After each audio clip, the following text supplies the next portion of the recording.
The night in Hawthorne City, Mississippi, was as dark as dried blood. The engine of the old Chevrolet rumbled weakly down the desolate road, drowned out by the chilling screech of police patrol tires closing in behind. Emily Carter slammed the gas pedal, cold sweat running down her spine, her hands trembling on the steering wheel. In the rearview mirror, the flashing red and blue lights blinked like the eyes of a demon, following them relentlessly. Sophia, sitting beside her, gripped her sister's hand tightly, her voice choked with fear. "Go, Emily. They're not normal." "Where am I supposed to go?" Emily snapped, her eyes darting around wildly. But before she could make a decision, a deafening blast split the air. The tire behind them exploded, shards of rubber flying across the road. The car swerved, hitting the curb and screeching to a halt, the sound of grinding metal piercing the silence. Before the two sisters could scream, the car door was yanked open. James Parker stood there, his face twisted under the dim light, eyes bloodshot as if he had just stepped out of a bloodthirsty rage. He raised a handgun, the barrel aimed directly at Emily's head. "Get out now," he growled, his voice thick and guttural, like that of an animal. Ethan Brooks, from the other side, yanked Sophia from the car, his hand tightening around her throat, cutting off her breath. Her legs flailed helplessly against the ground. "What are you doing?" Emily screamed, but Parker responded with a brutal punch to her face. Blood sprayed from her nose, hot and fresh, dripping onto the road. He laughed, an eerie, unsettling laugh, not human, but the laugh of something that had lost its soul. "I found this in your car," he said, holding up a bloody bag, red and dripping, staining the ground like a horrific accusation. "That's not ours." Sophia screamed, but Brooks kicked her hard in the stomach, sending her crumpling to the ground, clutching her abdomen in agony. In the darkness, Parker shoved the blood bag into Emily's hands and whispered, "Welcome to hell." The sound of handcuffs snapping shut mixed with the menacing laughter of the two officers, blending with the howling wind. The deafening snap of the handcuffs echoed in Emily Carter's mind, a stark reminder of the nightmare that was unfolding before her. James Parker yanked her roughly into the back seat of the patrol car, the door slamming shut with a hollow thud. The sound was jarring, sharp, like the crack of a gunstock against the floor. It sent a jolt of fear through Emily's veins. Inside, the air was thick with the acrid smell of stale motor oil, old sweat, and something more metallic, a rusty odor that clung to the cramped space like a curse. It was blood, unmistakably blood, both old and new. The floor was stained with years of grime, dark patches dried into the surface. Now, as Emily's fresh blood began to drip from the cut on her face, it fell onto the same ground, joining the stains from God knows how many others who had been trapped here before. Each drop, each slow bead of crimson, felt like a heartbeat that was fading away, drawing her closer to an unknown end. Sophia, her younger sister, was shoved into the seat beside her, her small form shrinking against the cold metal like a fragile bird with broken wings. She held her stomach, her face contorted in pain from the brutal kick Ethan Brooks had landed there moments ago. Her breathing was shallow, almost imperceptible, as if each breath was a struggle. "Sis, I'm scared," she whispered, her voice trembling, eyes wide with terror as she looked at Emily, searching for comfort, for some sign that everything would be okay. Her hands trembled as they reached for Emily's, but the cold, unforgiving metal of the handcuffs pulled her back, the sharp pressure making her wince in agony. The dim light from the street lights outside cast an eerie glow through the window, highlighting the deep bruise that was already beginning to form on Sophia's cheek, a physical testament to the brutality they had just endured. Emily clenched her jaw so tightly it hurt, the pain in her teeth mirroring the fury and helplessness she felt. Blood continued to trickle from the corner of her mouth, the taste metallic and bitter, filling her senses. She wanted to scream, to break free, to break the glass and throw herself at the two men in the front of the car, but her body was frozen, shackled by both the physical restraints and the choking fear that paralyzed her.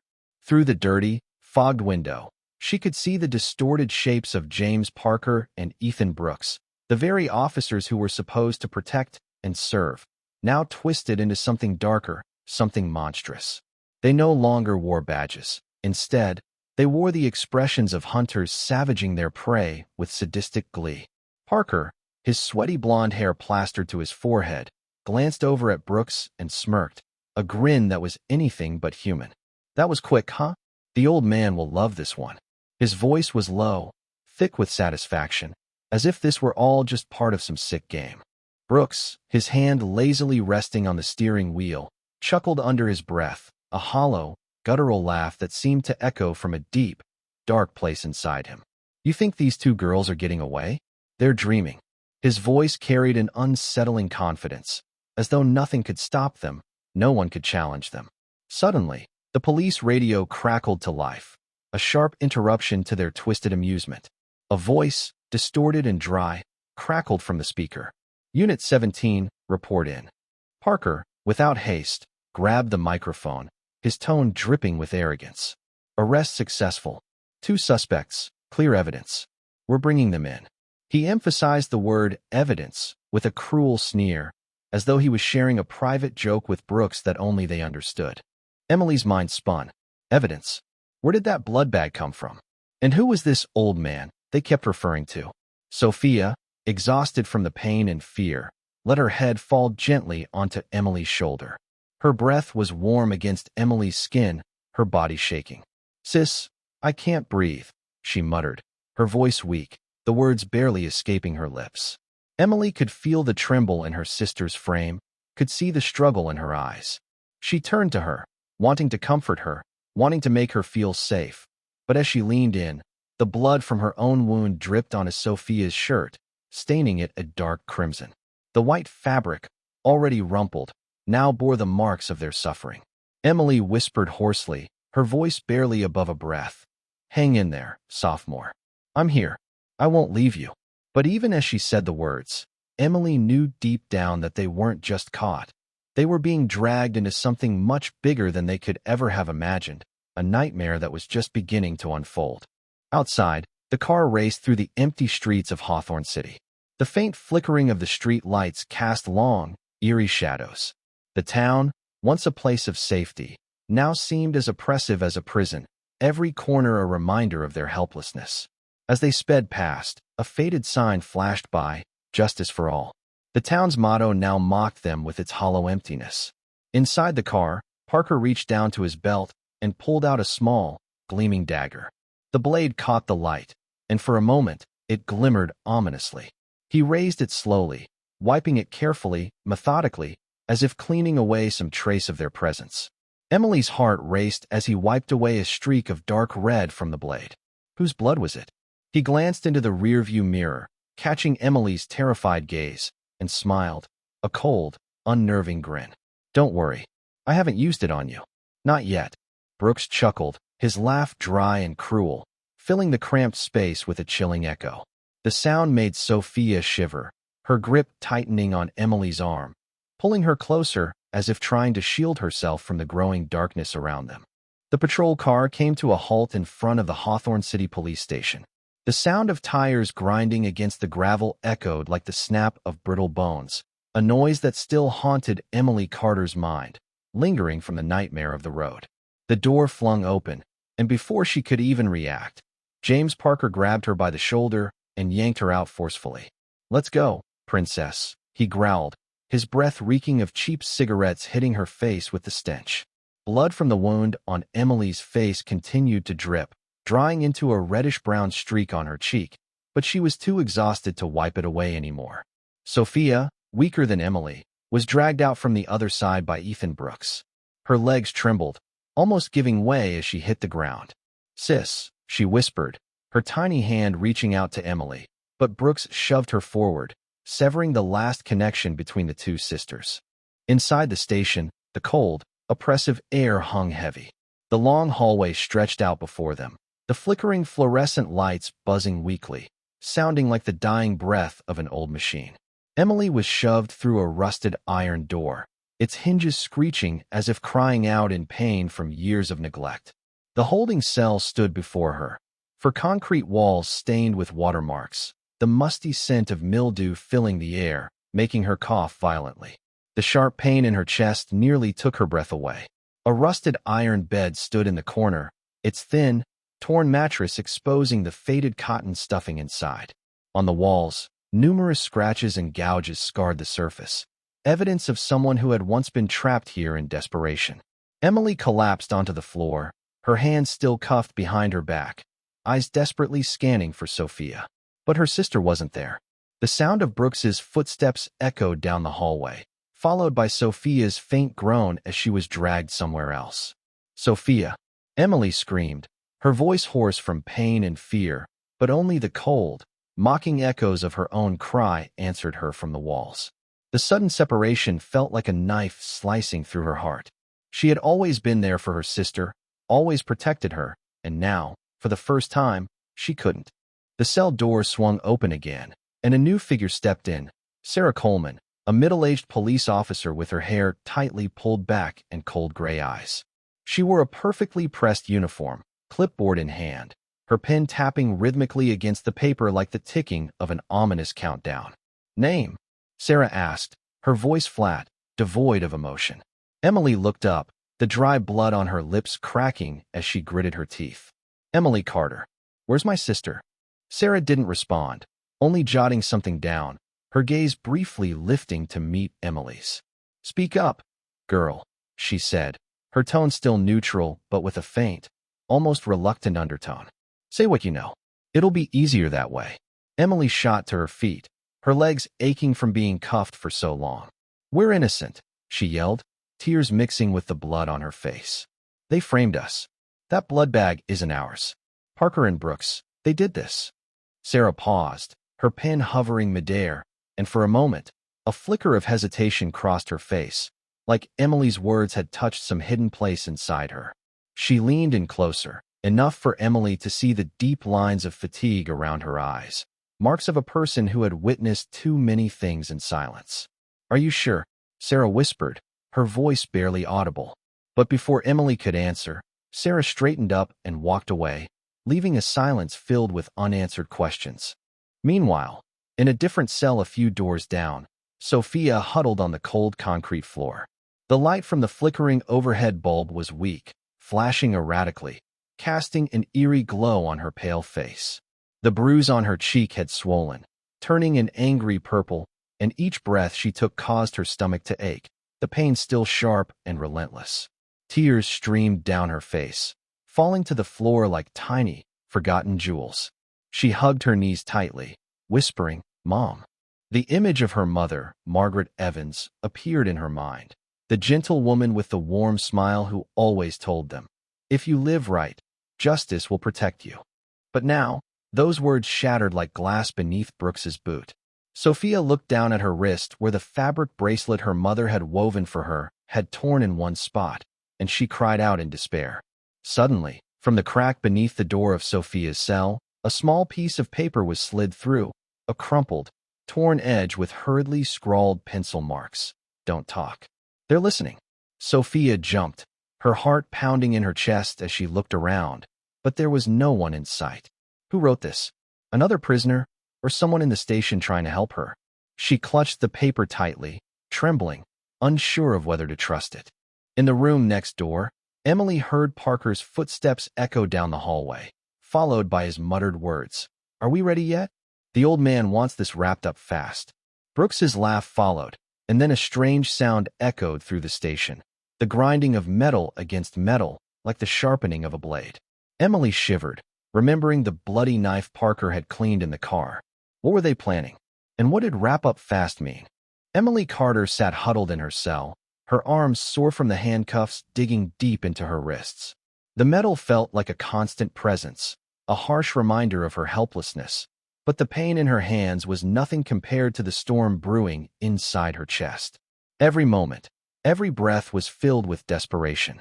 The sound of Ethan Brooks dragging Sophia away replayed over and over in her head, each echo striking like a hammer to the fragile hope that still clung to her. She could still hear Sophia's faint cry, the last desperate plea for help before she was torn away. The thought of her sister alone, trapped somewhere in this hellhole, drove Emily to the brink. Unable to bear the crushing silence, Emily leapt to her feet. Her breath came in sharp gasps as she staggered toward the cold, unyielding bars of her cell. "Sophia, where are you?" she screamed, her voice hoarse and raw from the hours of crying. the anguish in her chest threatening to choke her. She pounded on the bars with all her might, her fist striking the metal until her knuckles bled. The sound of metal clashing against metal rang out, piercing the stillness, only to be swallowed up by the empty, sterile hallway. But there was no response, nothing but the harsh echo of her own desperation. For a long moment, the world around her seemed to collapse in on itself. The darkness of the cell pressed against her, suffocating her as she slid to the floor, her head in her hands. What had they done to Sophia? Was she alive? Was she hurt? The questions gnawed at her, twisting in her mind. She had always protected Sophia. Now, for the first time, she felt powerless to help her. Then, just as the weight of the silence seemed unbearable, heavy footsteps echoed down the hallway. The sound was unmistakable, slow, deliberate, as if someone was savoring each step. The air grew thick with tension, the hairs on the back of Emily's neck standing on end. It was them, Parker and Brooks, the shadowy figures she had come to fear. And yet, as she pressed her ear to the cold steel bars, she couldn't help but listen. They were close, too close. She held her breath, straining to catch every word of their conversation. Through the narrow gap between the bars, Emily saw the flickering silhouettes of Parker and Brooks standing a few feet away, their figures blurred by the dim flickering light overhead. The buzzing of the fluorescent lights above only added to the unease. Brooks bent down, his voice low and conspiratorial. "The boss is going to be pleased with this one. These two girls are prime bait." His voice was thick with dark satisfaction, like he was speaking of a twisted prize. A sickening chuckle followed, dry and rasping, making Emily's blood run cold. She felt the bile rise in her throat, but she didn't dare look away. Parker nodded, his movements slow and measured, as if relishing in the power he held. His hand slid into his coat pocket, and when it emerged, Emily's breath hitched. It was the knife, the same gleaming dagger she had seen him cleaning in the car. The blade caught the dim light, glistening menacingly, still stained with the dark, dried blood from earlier. "Don't let them open their mouths in court," Parker said, his voice as cold as ice, sending a shiver down her spine. "The old man hates complications." The words hit Emily like a slap. The boss? The old man? Who were they talking about? Her heart raced, her mind spinning. What did they want from her and Sophia? Why didn't they want them to speak? The questions bombarded her, threatening to tear her apart. But through the fear, a spark of hope flickered in her chest. If this was all part of a scheme, if the blood was fake, as she suspected, then there was still a chance. She and Sophia might still have a way out. Her fingers curled into tight fists, the blood from the wound on her face dripping steadily, splashing against the cold floor beneath her. The crimson droplets fell with a steady rhythm, each one marking her resolve. The blood wasn't just a symbol of defeat. It was a signal, a reminder of the strength she still had left. The anger, the fear it would fuel her fight. But then Brooks suddenly turned his head, his eyes narrowing as if sensing something. Emily froze, her heart hammering in her chest.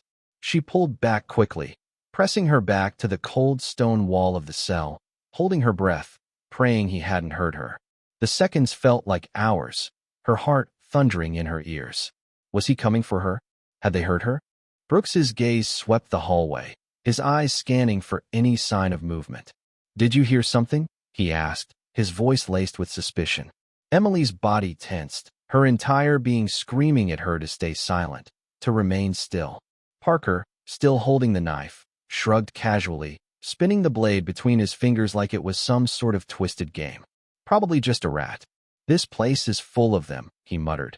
But his eyes lingered on Emily's cell for a few more seconds, seconds that felt like an eternity.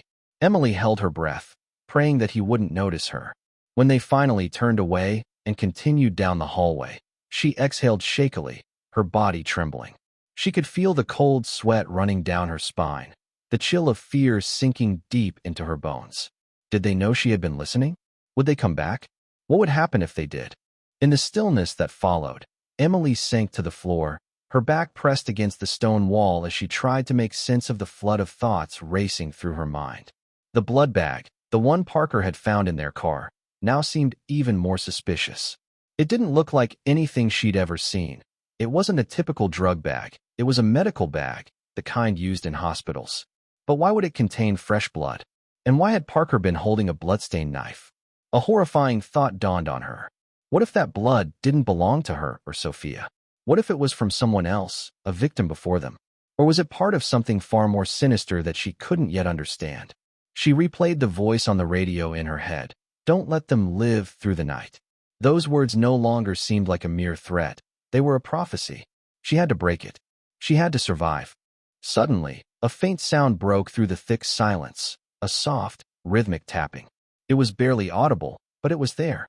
3 short taps, 2 long once in unmistakable pattern. Emily's heart skipped a beat.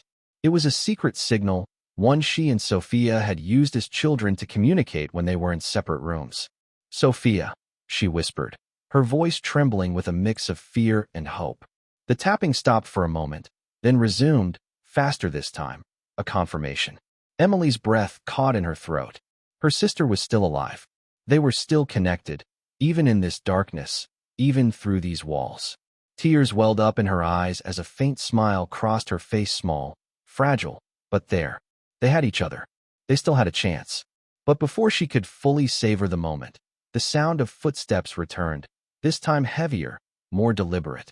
And then a new sound followed, the unmistakable scrape of chains dragging along the floor, slow and menacing. Emily's stomach dropped. Get ready. Parker's voice came from the hallway, his tone colder now. Tonight, we finish it. Emily's heart clenched in her chest as dread washed over her. What did they mean by finish it? What was coming next? The finality of the words sent a chill through her, but she knew one thing for sure. The fight wasn't over yet, and she would do whatever it took to protect her sister. The faint light of dawn filtered through the tall windows of the Hawthorne City Courthouse, but it did little to chase away the biting cold that seeped deep into Emily Carter's bones as she was pulled from the police car. The night before, she and Sophia had survived hours of terror in the station, the sound of chains dragging, the mysterious vial Parker had held in his hand, and the chilling threat of not surviving the night still haunted her thoughts. Now, they walked into the courtroom in tatters, their clothes soiled and torn from the struggle with Brooks. Emily's hair matted with dried blood, and Sophia, shivering beside her, her eyes swollen from hours of crying. The bruise on her cheeks spreading like a nightmare that refused to fade. The handcuffs had been removed, but the red marks on their wrists remained, a testament to the cruelty they had endured. The courtroom was small and suffocating, with old wooden benches creaking every time someone moved. The few spectators, curious townsfolk, a local reporter with a crumpled notebook sat sparsely, their faces filled with a mix of curiosity and indifference. In the farthest corner, James Parker and Ethan Brooks leaned against the wall, their police uniforms still sharp and pristine, like a silent challenge to everyone in the room. Emily squeezed Sophia's hand tightly as they were pushed toward the defendant's bench, her eyes frantically scanning the room for any glimmer of hope, but all she saw were cold or indifferent faces. Sophia huddled closer, her body trembling as she felt the piercing gaze of Brooks from behind, eyes of a predator who had not yet given up on its prey. The prosecutor, a middle-aged man in a rumpled gray suit with a voice as dry and rough as sandpaper, stood up, his stack of papers in hand. "Your Honor," he began, his tone monotonous but filled with a quiet triumph. The defendants, Emily Carter and Sophia Carter, were caught red-handed last night with clear evidence. A blood bag containing illegal substances, a specific illegal compound discovered during a preliminary check. He held up a photo of the blood bag, the one Parker had found in their car, its dark red liquid gleaming under the light like an undeniable accusation. Emily gritted her teeth, remembering the small glass vial she had seen in Parker's pocket the night before. Illegal substances, or just another fabricated piece of evidence meant to ruin them. The courtroom murmured in disbelief as the prosecutor continued his narrative, but all Emily could hear was the blood rushing in her ears. What was in that blood bag? She felt her stomach twist in fear. Who was behind this fake evidence? Suddenly, the sharp, cold laughter of Parker cut through the air, his voice a cruel, mocking sound from the corner of the room. Sophia flinched, her small hand tightening around Emily's until her nails dug painfully into her sister's skin. "Sis, they're over there," she whispered, her voice trembling, her eyes wide with panic, glancing nervously at the 2 police officers. Emily turned, her gaze locking with Parker's twisted grin. He was watching them, no pretenses, as if this was all just a game he had already won. Brooks stood with his arms crossed, his cold eyes sweeping over them, and in that brief moment, Emily saw him nod slightly towards someone in the back row, a man in a black coat, his baseball cap pulled low, hiding half of his face. Who was he? Was he connected to the old man they had been talking about? The tension in the room was palpable. Before Emily could dwell on it any longer, another voice interrupted her thoughts. Michael Reed, their lawyer, stood from his seat, his tall, thin frame bending slightly as he adjusted his round glasses. His hair, salt and pepper, was messy, but his eyes were sharp, his voice small yet full of resolve. Your Honor, my clients are innocent. Emily and Sophia Carter are exemplary volunteers at the local children's center with no prior criminal record, no motive for this crime. The evidence presented by the prosecution is lacking in credibility. There are no witnesses, no fingerprints, and the arrest process shows signs of irregularity. He paused, glancing quickly at Parker and Brooks, his gaze cutting through their facade. We request an independent investigation into the origins of this so-called blood bag. A murmur rippled through the courtroom. The judge, an older woman with a stern face and tightly pinned silver hair, banged her gavel for silence. She leaned over, studying the documents, her furrowed brow deepening as she read Michael's statement. There is cause for suspicion, she said, her voice deep but clear. I will grant bail in the amount of $5,000 for each defendant pending further investigation. Emily exhaled, squeezing Sophia's hand tighter, relief flooding her chest. For a moment, she felt a glimmer of hope, but that fleeting joy quickly evaporated when she looked back at Parker and Brooks. Parker's smile had disappeared, replaced by an icy stare as sharp as the blade he had spun between his fingers the night before. Brooks tilted his head slightly, whispering something to Parker. Then both men turned their gaze toward the man in the black coat at the back of the room. He stood up silently and left the courtroom, his departure leaving an unsettling, ominous feeling in the air. Was the bail decision enough to keep them safe, or would it make them bigger targets? As they stood to leave the defendant's bench, Sophia whispered, Sis, I don't want to go back there. Emily pulled her sister into an embrace, feeling her small body tremble with fear. I promise, Soph, we'll get through this, Emily whispered, but deep inside, a growing sense of dread gnawed at her. As Parker and Brooks's footsteps echoed behind them, Emily caught a faint muttered phrase from Parker. Bail doesn't matter. Tonight will still be their last night. The car driven by Michael Reed slowly rolled down the road leading to the Carter house. The fiery red glow of the sunset cast a foreboding hue over the sky of Hawthorne City, like a warning of something ominous to come. Emily Carter sat in the back seat, her hands still tightly gripping Sophia's, feeling the trembling of her sister's small fingers. The trial earlier, the accusations about the blood bag, Parker's mocking laughter, and the cold gaze of the man in black still haunted her mind like a nightmare she couldn't wake up from. Sophia leaned her head against her sister's shoulder, her swollen eyes squeezed shut, whispering, Sis, are we safe yet? Emily wanted to say yes, but the final threat Parker had made in court, tonight will still be their last night, kept her silent, her grip on Sophia tightening instead.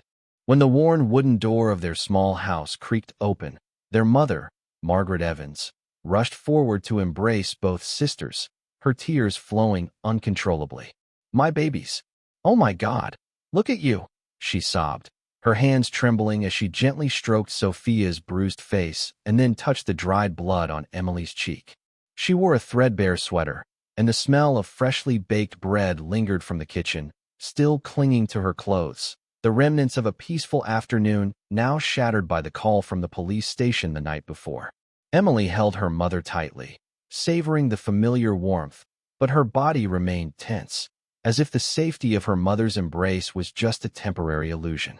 Sophia too nestled against them, her breath still shallow from the pain in her abdomen, the ache from Brooks's brutal kick still fresh. Their father, Thomas Hayes, stood at the threshold of the living room, his face flushed with anger, his eyes burning with fury as though he wanted to set fire to everything in sight. He was a tall man with salt and pepper hair and calloused hands from years of working as a teacher and part-time mechanic. "Your mother called the police the moment you two were arrested," Margaret said, her voice trembling, wiping away tears with her sleeve. "But they said there was no evidence against Parker and Brooks, that everything was in order according to their report." Thomas slammed his fist down on the old wooden table, the sound sharp and dry, making the small desk lamp on the corner wobble. "What do you mean, in order?" he roared, his voice breaking with rage. "They won't get away with this. I'll go to the station myself and drag those bastards out." But his gaze wavered as he looked at his two daughters, the helplessness of a father unable to protect his children evident in every wrinkle on his forehead.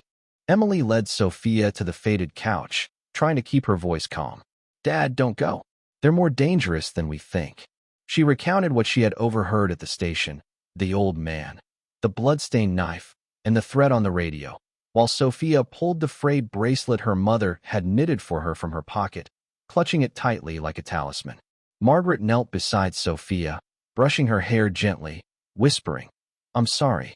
I believed justice would protect you." Thomas walked over and placed a hand on Emily's shoulder, his voice lowering. "From now on, no one will touch you again." But even that resolve couldn't chase away the sense of dread that lingered in the air, a feeling that their home, once a sanctuary, had now become a target. As night fell, the family sat huddled together in the living room, the dim yellow light from the desk lamp casting long shadows on their anxious faces.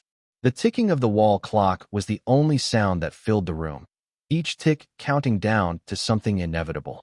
Emily stood up, pulling the curtains back to check outside, but her gaze froze when she saw a dark figure move under the old oak tree just a few meters away from the house. A tall figure wearing a baseball cap, just like the man she had seen in court. "Dad, there's someone out there," she whispered urgently, her heart pounding in her chest. Thomas quickly grabbed an old baseball bat from the corner, but before he could reach the door, a deafening crash echoed through the house.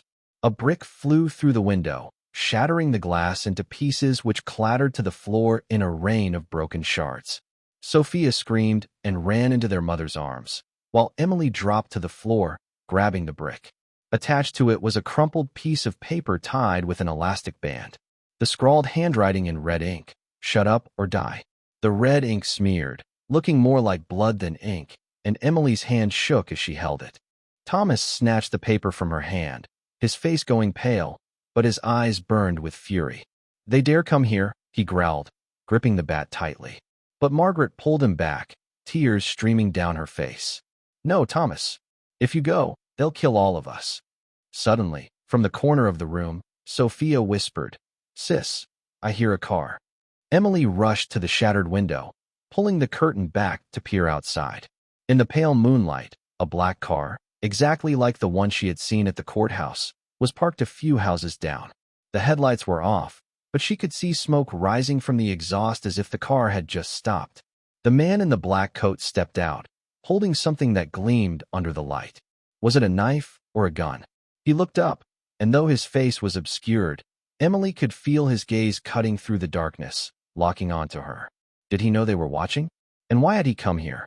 The night had fully settled over the Carter house, and the weak yellow light from the desk lamp now flickered, casting a dim and trembling glow amidst the surrounding darkness.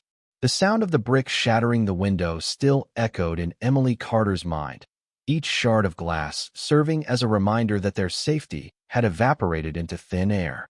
She sat on the old, worn couch beside Sophia, her eyes glued to the second note, "Tonight," which lay alone on the wooden table, the red ink smudged like dried blood under the lamp's faint light.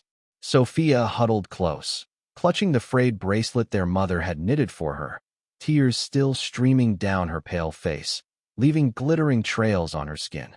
"Sis," she whispered, her voice trembling with fear. "They're coming back, aren't they?" Emily turned, wiping her sister's tears with the frayed sleeve of her sweater, feeling each warm droplet sink into the fabric. "We can't let them win, Soph," she said, her voice low but firm, even though her heart was racing with the fresh terror of everything that had just happened, the brick, the man in black, and the car vanishing into the night. Sophia looked up, her swollen eyes glinting with a fragile mixture of fear and hope. "But what if they kill us?" she asked, her hand trembling as she gripped the bracelet tighter, her knuckles turning white. Emily took her hands into her own, wrapping them gently in her palms, feeling the chill of Sophia's skin like a warning of what might come. "I'd rather die than let them mock us forever," she replied, her eyes burning with a determination as fierce as fire, though deep down she knew that fighting back could cost them everything: their lives, their family, their future. Margaret Evans stood in the doorway of the living room, her arms crossed over her chest, her eyes red from crying as she looked at her two daughters. "You can't do anything reckless," she said, her voice shaky. "I can't lose you." Thomas Hayes stepped beside her, the baseball bat still gripped tightly in his hand, his face now showing not just anger, but overwhelming worry. "But we can't just sit here and wait to die," he growled, his eyes scanning the broken window through which the night's cold wind blew in, carrying with it a biting chill. Emily stood up, walking toward the center of the room, her voice cutting through the silence like a sharp knife. "We have to find evidence. Parker and Brooks didn't act alone. There's the old man, the man in black, and someone pulling the strings behind all this. If we can prove it, we can end this." Sophia looked up, her eyes still full of tears, but now there was a flicker of resolve within them. "But how can you find it? They have knives, guns, and they know where we live." Emily knelt in front of her, placing a gentle hand on her shoulder. "I overheard them at the station. They're afraid of us revealing the truth. The blood bag, the bloodstained knife, the vial of liquid in Parker's pocket, all of these are clues. We just need to prove that they set us up." Margaret stepped forward, her voice breaking with emotion. "But what if they come back tonight?" "The note." Thomas interrupted her, his voice low and determined. "Then we'll be ready. I'll call the neighbors, inform Michael Reed. We're not alone in this." Even Thomas's defiance couldn't mask the fear in his eyes. He knew that their enemies were not just two corrupt cops, but a far greater, more hidden force lurking in the shadows.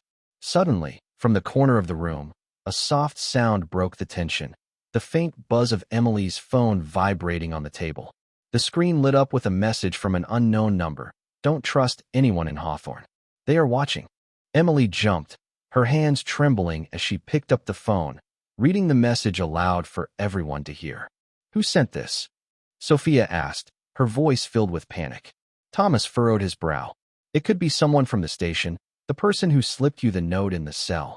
Emily recalled the note Sophia had received the night before. "Don't talk." A thought flickered in her mind. Could there be an ally in the shadows, or was this just another trap? Emily stood up, walking toward the broken window, her eyes searching the darkness beneath the old oak tree. She caught a glimpse of movement, a figure smaller than the man in black, wearing a hoodie, holding something that gleamed under the moonlight. "There's someone out there," she whispered, her heart pounding wildly in her chest.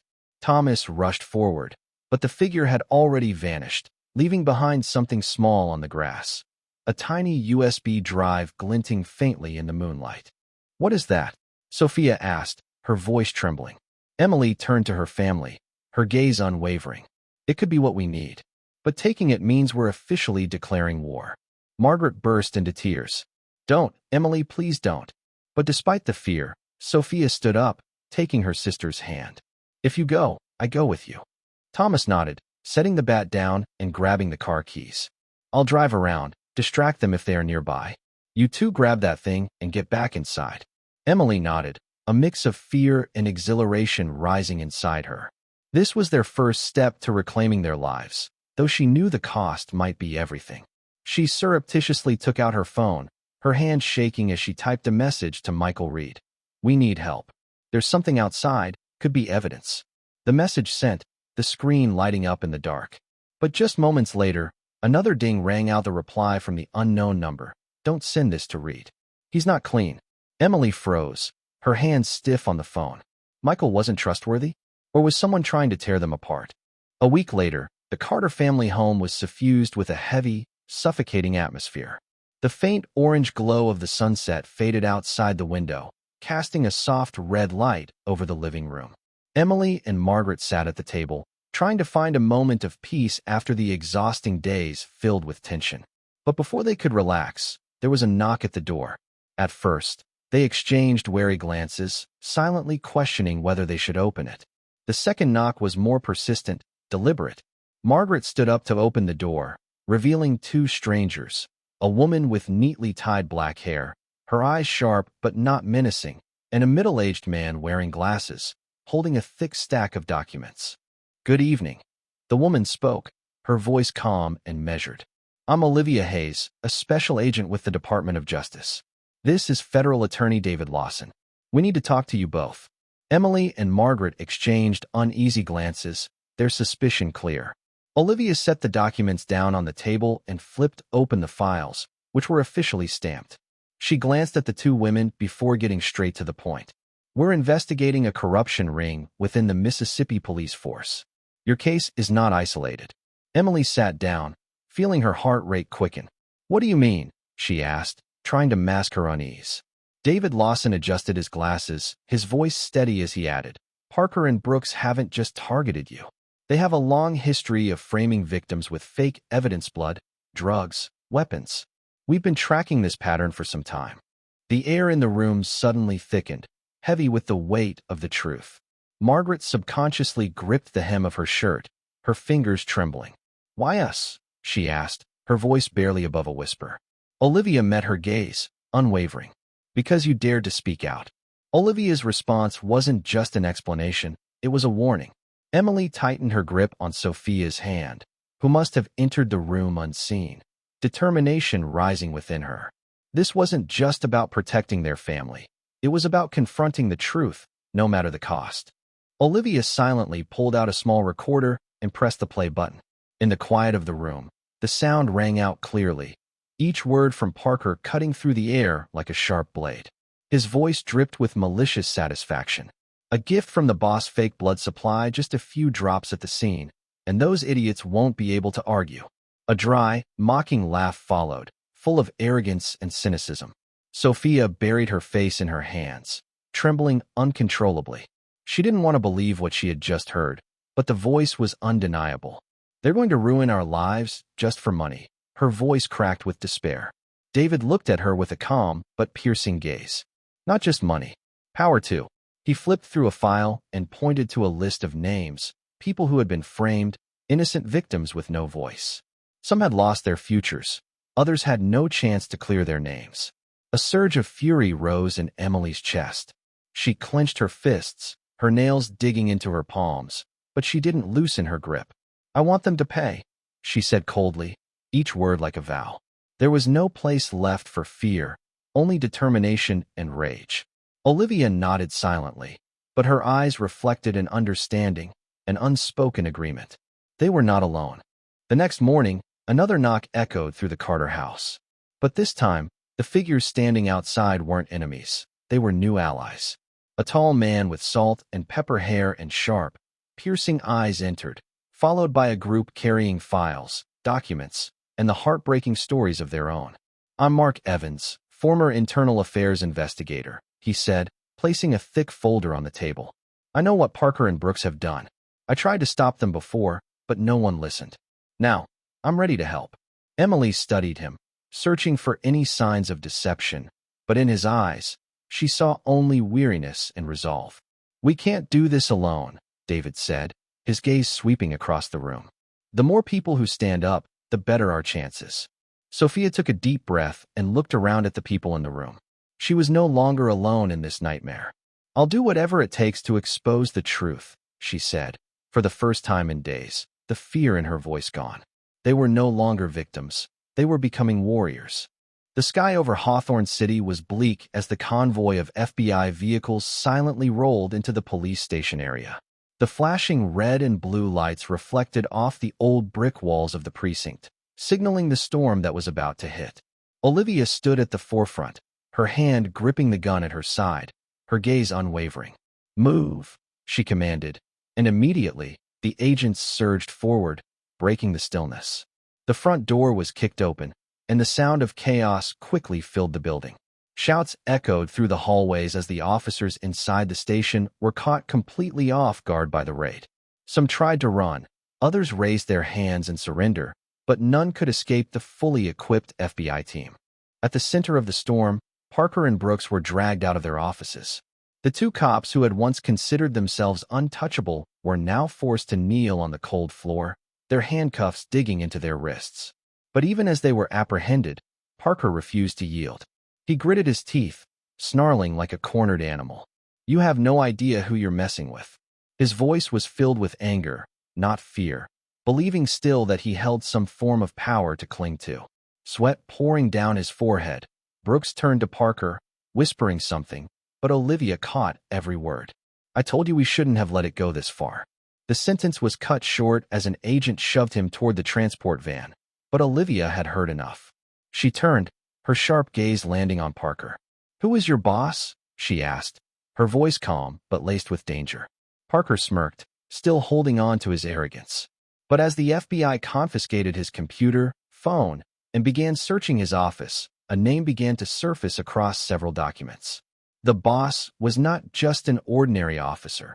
He was a high-ranking figure in local government. This wasn't just an isolated police corruption case.